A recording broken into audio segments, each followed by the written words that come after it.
Bonjour tout le monde. On est ravis de vous retrouver pour vous en dire un peu plus sur notre projet des 21 jours de l'optimisme. Mais pourquoi vous faites l'optimisme, Angélique?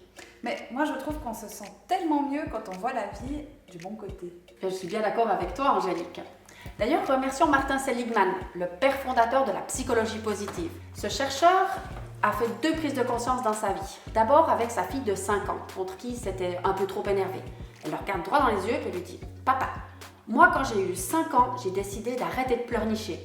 C'était beaucoup de travail, mais j'ai réussi.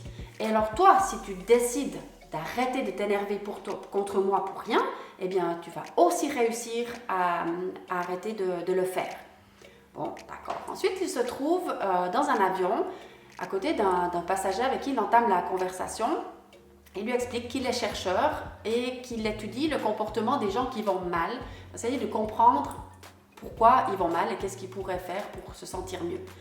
Et son voisin, donc lui, il est à la tête d'un grand aéroport aux États-Unis. Donc Seligman lui dit « Oula, il doit y avoir beaucoup de candidats pour moi dans votre entreprise. » Et le voisin lui répond « Eh bien non, parce que moi dans mon entreprise, j'ai fait le choix de mettre en place le management bienveillant, c'est-à-dire que j'encourage tous les bons comportements, je félicite les gens pour leurs projets, j'encourage les nouvelles idées. Je ne suis pas dans une position de les réprimander ou de leur faire des reproches, mais je suis dans une posture de les encourager pour tout ce qu'ils font de bien. » Donc non, j'ai pas beaucoup de candidats pour vous. Par contre, pourquoi vous, les chercheurs, vous poursuivez vos recherches pour vous intéresser qu'à un côté de la pièce? C'est-à-dire que vous regardez pourquoi les gens qui vont mal vont mal. Pourquoi est-ce que vous ne vous intéressez pas aux gens qui vont bien pour expliquer aux autres mais comment ils font ces gens-là pour aller bien?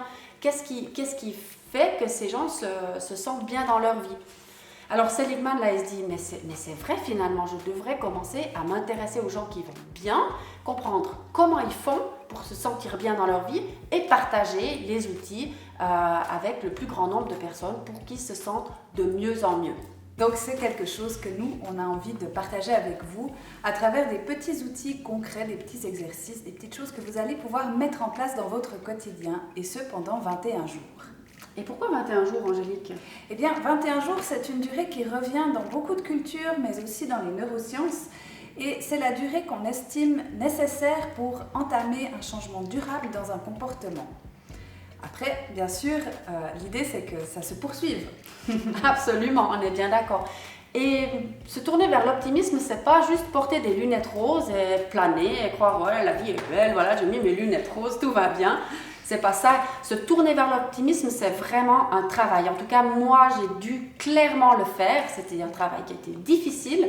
Moi, je trouve que je suis née pessimiste. J'étais vraiment une madame, oui, mais je m'énervais plus souvent que je souhaitais. Jusqu'au jour où j'ai décidé de fonctionner autrement et j'ai fait le job. Donc c'est ça qu'on va partager avec vous, en fait, vous donner des pistes, des outils, des exercices pour que vous aussi, vous puissiez faire le job et vraiment faire ce virage à 180 degrés vers l'optimisme. C'est ça. Et du coup, avoir ces lunettes roses dès le réveil. Voilà, c'est ça. Parce qu'effectivement, quand on exerce, eh bien, c'est ce qui se met en place dans nos vies. Alors, on se réjouit beaucoup de partager cette aventure avec vous tout bientôt. À bientôt. Bye!